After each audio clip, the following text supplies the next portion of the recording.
This is the Bible Book Club. And we're in the book of Joshua. Welcome to the club. Well, my apologies for last episode butchering the long lists of names of all those kings of Israel. I just needed to apologize to everyone. Susan made me do it. It was all her fault. You can blame her. Send all the emails complaining to Susan, please. I even kind of thought you were picking up a little like Hebrew accent. I had to get my, but then Joshua got a break. God told him to get the Israelites going again. And he needed to conquer some more land and then divide it up. It was like, I was wondering why God was not punishing him for taking that break. So it must have been a sanctioned break. It must have been. And they predicted it was like 7 years, which is a biblical number. But, you know, those warriors need to go home and make some more children. They can't just be on campaign all the time. Yeah. And that was a lot of campaigning that we read about. They were supposed to, you know, populate the land. Yep. And the first tribe to inherit that land was the tribe of Judah. And specifically, Caleb, the committed and courageous hero who followed the Lord wholeheartedly. And as we all know, Jesus comes from the tribe of Judah. Correct. Chapter 15 is going to cover the allotment for the rest of the tribe of Judah. Caleb has his land, and next Joshua outlines the territory for the whole tribe, which extended from the Dead Sea to the Mediterranean. You can take a look at map 39 in the show notes for all the tribal allotments. Chapter 15. The allotment for the tribe of Judah, according to its clans, extended down to the territory of Edom, to the desert of Zin in the extreme south. Their southern boundary started from the bay at the southern end of the Dead Sea, crossed south of Scorpion Pass, continued it on to Zin, and went over to the south of Kadesh Barnea. Then it ran past Hezron up to Adar and curved around Kara. It then passed along to Asmon and joined the Wadi of Egypt, ending at the Mediterranean Sea. This is their southern boundary.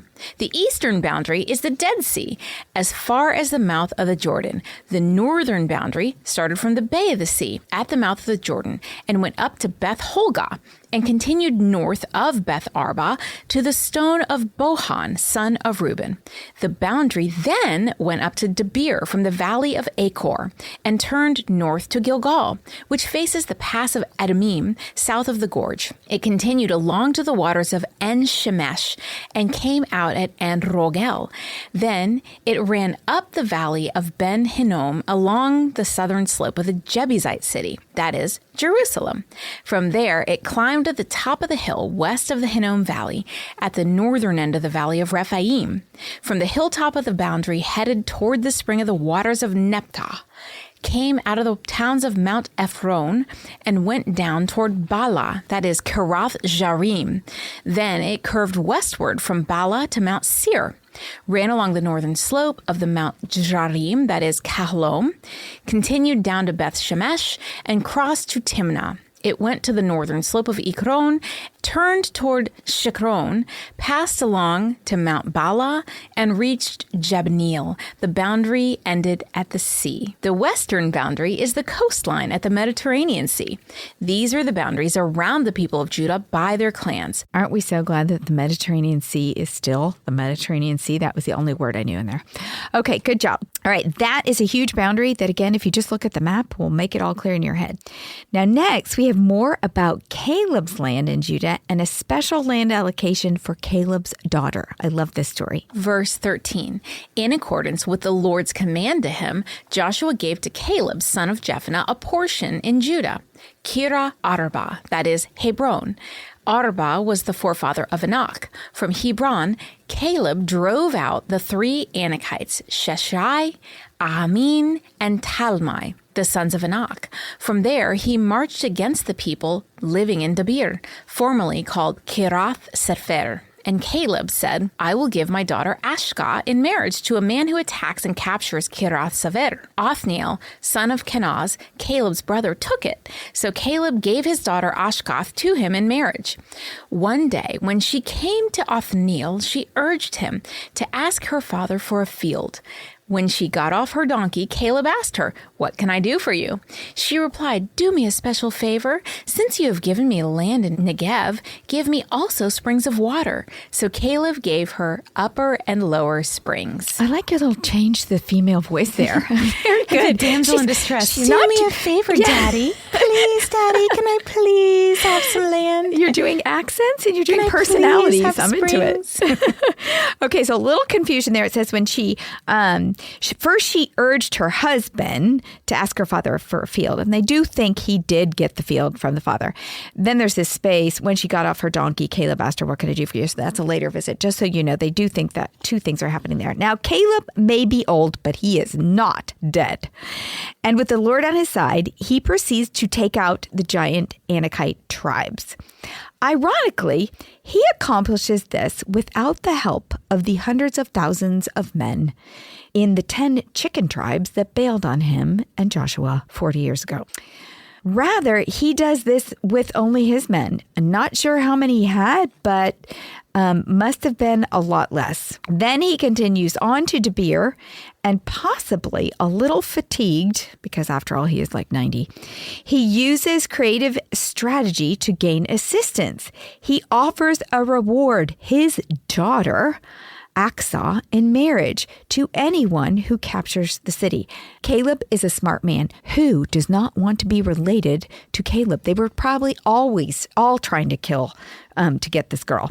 His nephew, Othniel, gets the deed done and gets the girl. Now, Othniel then gets some land, and in from his father-in-law, at his wife's urging, he goes over and asks for a little land. And in Judges 3, we're going to learn that he becomes Israel's first judge. Othniel is a motivated up-and-comer. Aksa, bold like her father Caleb, has a little strategy game herself and asks for the springs to irrigate the land she and her husband were given in the dry Negev or desert. So they get, of course, Caleb gives them this land, but it's like arid land. So then she goes and asks for the springs so that she can irrigate the desert the Negev is located in the southern part of Judah. Aksa is resourceful and a powerful negotiator with her dad, or maybe she's just batting those eyelashes like Heather. She learned from her dad. She's smart. Exactly. She's very smart. Now, if we kept a list of biblical power couples, Aksa and Othniel would surely be on it. Never really noticed these two before, but credit to them. They had it going on. The story implies that not only did Caleb acquire Hebron, but much land further south in the Negev. And his inheritance became their inheritance. So I love that story of parenting it forward. Now, here is a list of the towns of Judah by regions. This is an entire page. I know. You go, girl. Names. You go. People, keep listening. There's more to this good story we're going to get to, so just keep listening. Verse 20. Every word, we read every word and name. Word. Verse 20, this is the inheritance of the tribe of Judah according to its clans. The southernmost towns of the tribe of Judah in the Negev toward the boundary of Edom were Kabzeel, Eder, Jagur, Kina, Dimina, Ada, Kadesh, Hazor, Ethnan, Ziph, Telem, Beloth, Hazor, Hadath, Keroth, Herzon, that is Hazor, Amam, Shema, Molda, Hazar, Gada, Heshmon, Beth Pelit, Hazar, Shwal, Beersheba, Bizioath, Bala, Laim, Izim, Eltolad, Kesil, Horma, Zilkag, Madamaha, Shanisha, Lebeoth, Shilim, Ain, and Rimon, a total of 29 towns and their villages. Good job. In the western foothills, Eshitol, Zorla, Ana, Zano, Engamim, Tapa Inam, Jarma, Adalum, Soko, Azekah, Sharim, Adahim, Gedera or Gederohaim, 14 towns and their villages. Zenan, Hadaha, Migdal Gad, Delian, Mispa, Jokthil, Lachish, Bosath, Eglon, Kabon Lamas, Kitlish, Geroth, Beth Dagon, Nama, and Meklada, 16 towns and their villages. Libna, Ether, Ashan, Ipta, Ashna, Nezib, Kelia, Akazib, and Marakath, 9 towns and their villages. Ekron, with its surrounding settlements and villages, West of Ekron, all that were in the vicinity of Ashdod, together with their villages. Ashdod, its surrounding settlements and villages, and Gaza, its settlements and villages, as far as the Wadi of Egypt and the coastline of the Mediterranean Sea. In the hill country, Shamir, Jatir, Soka, Dana, Kirasanath, that is Debir, Anab, Eshtemoth, Anim, Goshen, Holon, Gilo, 11 towns and their villages, Arab, Duma, Ishtan, Janim, Beth Tupa, Apaha, Huma, Kirath Arba, that is Hebron, and Zior, 9 towns and their villages, Mehon, Carmel, Zipa, Juta, Jezreel, Jokaim, Zeno, Cain, Gibath, and Timnah, 10 towns and their villages, Halul, Beth-zur, Girdor, Amarath, Beth-Anoth, and Elkelton, 6 towns and their villages, Kirath-Baal, that is Kirath-Jearim, and Rabbah, 2 towns and their villages. In the wilderness, Beth-Arba, Midin, Seka, Nishpan, and the city of Salt, and En-Gedi, 6 towns and their villages. Judah could not dislodge the Jebusites who were living in Jerusalem. To this day, the Jebusites live there with the people of Judah. Judah could not or would not dislodge the Jebusites, because if the Lord were with them, I think they could have done it. The lesson for us is that missing the mark is a massive mistake. This is just another little side note from the author warning us that the failure to rid the land of the Canaanites is going to be a problem. Now, it's odd that the blame is listed here against Judah, because we're in the signing of Judah's territory, because Jerusalem is actually in the allotment for the tribe of Benjamin, not Judah. Perhaps it's here because a hero will arise from the tribe of Judah in a couple hundred years and finally take possession of Jerusalem, King David. And the city of Jerusalem will become known as the city of David.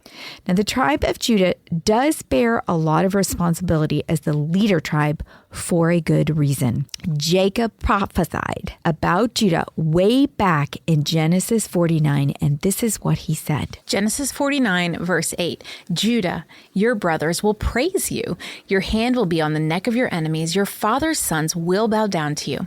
You are a lion's cub, Judah.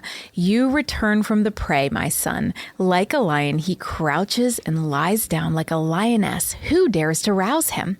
The scepter will not depart from Judah, nor the ruler's staff from between his feet, until he too, whom it belongs, shall come, and the obedience of the nations shall be his. He will tether his donkey to a vine, his colt to the choicest branch.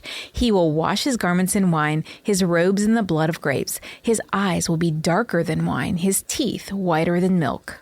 Judah hands down gets the most territory. Its sheer size underscores Judah's importance in Israel.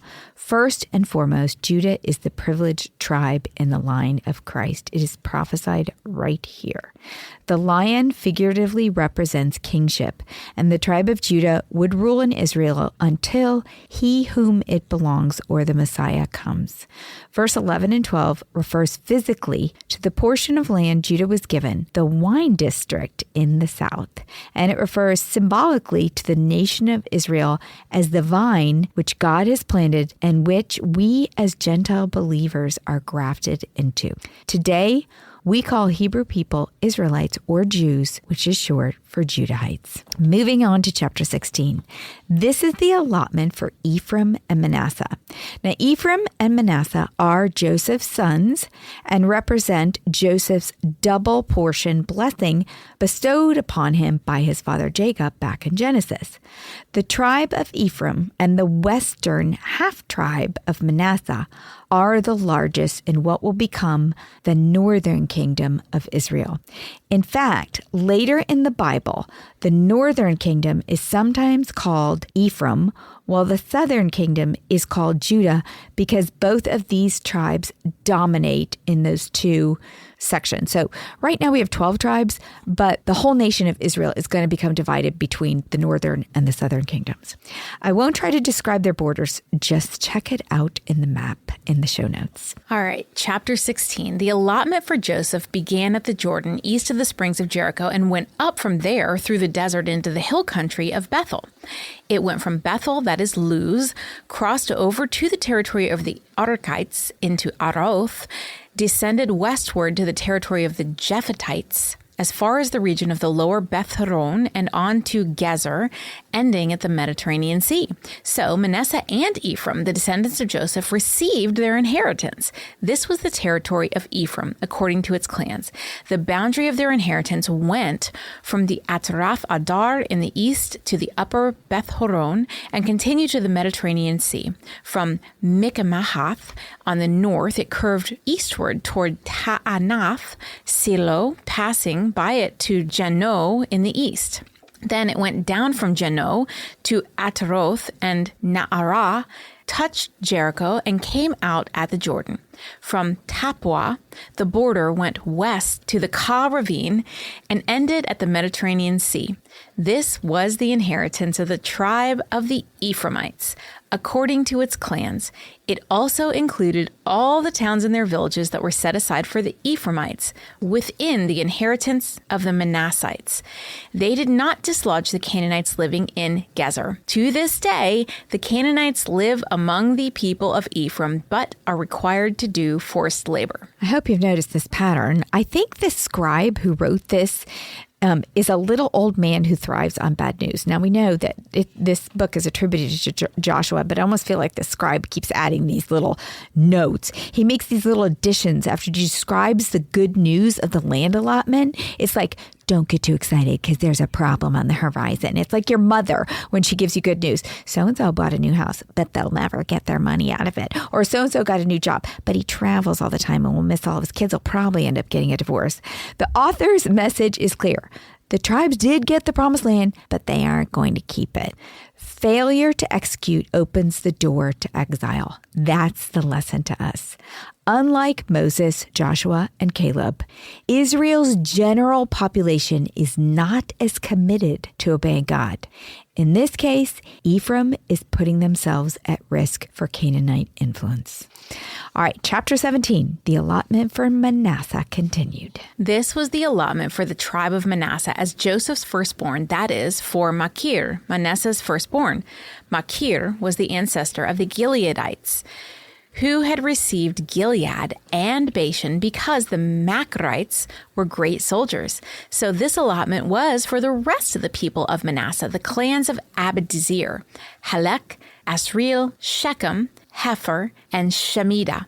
These are the other male descendants of Manasseh, son of Joseph, by their clans. And now we have this special allotment of land for the daughters of Zelophehad. Verse 3. Now Zelophehad, son of Hepher, the son of Gilead, the son of Machir, the son of Manasseh, had no sons, but only daughters, whose names were Malka, Noah, Holga, Milcah, Tirzah.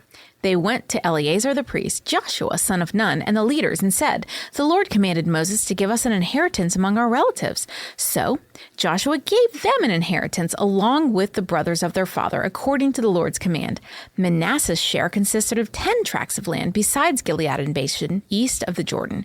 Because the daughters of the tribe of Manasseh received an inheritance among the sons, the land of Gilead belonged to the rest of the descendants of the Manasseh. This special allotment fulfilled Moses' promise to the daughters of Zelophehad way back in Numbers 27, which was our season 4. You can check it out.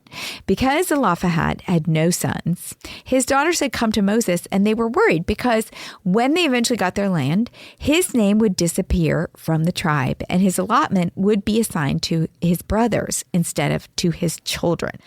Moses allowed that as long as his daughters married within the tribe so that the land stayed within the tribe, they could receive their father's inheritance and it would stay in their father's family. Which way to go to girls. Yeah, First girls to and get it's land. a really big deal because girls usually didn't get the honor like that. in that time. Continuing in verse 7, the territory of Manasseh extended from Asher to Mikmethath, east of Shechem. The boundary ran southward from there to include the people living at En-Tupah. Manasseh had the land of Tupanah, but Tupanah itself on the boundary of Manasseh belonged to the Ephraimites.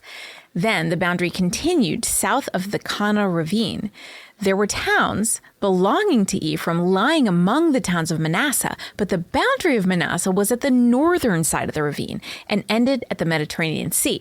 On the south, the land belonged to Ephraim, on the north to Manasseh. The territory of Manasseh reached the Mediterranean Sea and bordered Asher on the north and Issachar on the east. Within Issachar and Asher, Manasseh also had Bethshan, Ibleam, and the people of Dor, Endor, Ta'anak, and Megiddo, together with their surrounding settlements. The third in the list is Nepahoth. Yet the Manassites were not able to occupy these towns, for the Canaanites were determined to live in that region. However, when the Israelites grew stronger, they subjected the Canaanites to forced labor, but did not drive them out completely. There's that little old man whispering doom under his breath. A problem is looming for Manasseh, for although they got the upper hand with the Canaanites, they allowed them to stay, defying the Lord. Now, Joshua is not a yes man, and not everybody is as courageous as Caleb in this next story. So far, Joshua has said yes to several special requests about land. He said yes to Caleb, yes to Zelophehad's daughters. So you would think that when Joshua's very own tribe approaches him, that he would say yes. But verse 14. The people of Joseph said to Joshua, "Why have you given us only one allotment and one portion for an inheritance? We are a numerous people, and the Lord has blessed us abundantly." The Josephite tribes of Manasseh and Ephraim are speaking as one tribe in this dialogue with Joshua. They're saying, "Why did you only give us one allotment?" The Josephites' problem is that they don't think they have enough land for the number of people. Verse 15, "Well, if you are so numerous," Joshua answered, "and if the hill country of Ephraim is too small for you, go up into the forest and clear land for yourselves there in the land of the Perizzites and the Rephaites." Lots must have been cast for the allotment of land to the Josephite tribes prior to this request, because Eleazar the high priest is not present. So they've already been given their land, and now possibly the Ephraimites sought out Joshua alone, hoping to get an inside favor because Joshua was an Ephraimite, because Eleazar is not there. But Joshua is fair, and he is not having it. His solution is simple. Hey guys, you got to work for it. Create more space by clearing more land. Or in other words, kids, you get what you get and you don't get upset. But the Josephites must be lazy, because they would rather argue with Joshua, the leader of the nation, than work the land like he said it. So they keep at it with another argument. Verse 16, "The people of Joseph replied, 'The hill country is not enough for us, and all the Canaanites who live in the plain have chariots fitted with iron, both those in Bethshan and its settlements, and those in the valley of Jezreel.'" Wow. The Josephites give more excuses. The Canaanites are too strong for us. The bottom line is that they don't like what they have and they want more. But Joshua responds with, verse 17, "But Joshua said to the tribes of Joseph, to Ephraim and Manasseh, 'You are numerous and very powerful.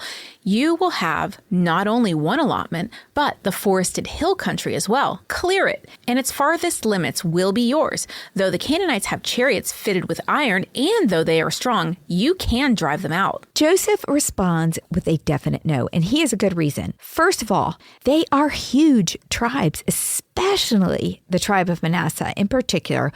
And Manasseh was a fighting tribe. Remember, they were, when they first crossed over the Jordan, a leading tribe in leading the fight. So they were very instrumental in previous battles. They could defeat the Canaanites if they had more faith in God. Their attitude is in sharp contrast to Caleb's.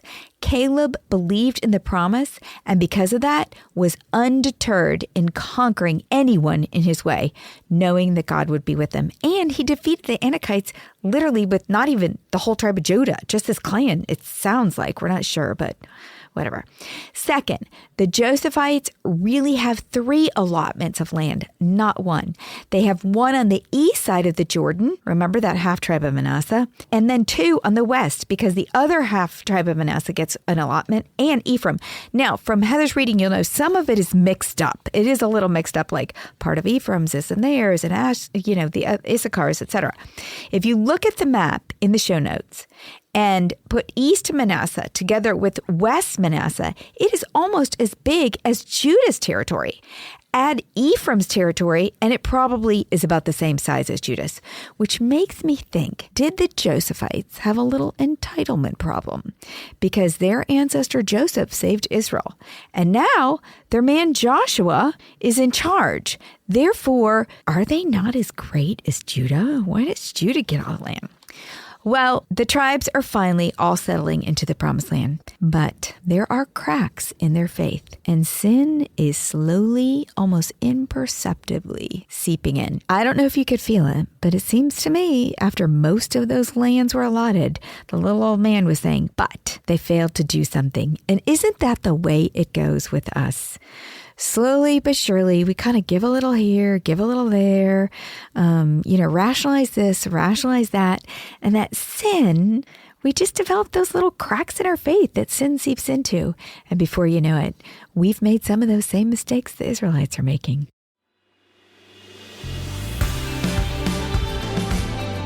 What's a club without friends? If you're enjoying the Bible Book Club, why don't you share it? And then you can say, Welcome to the club.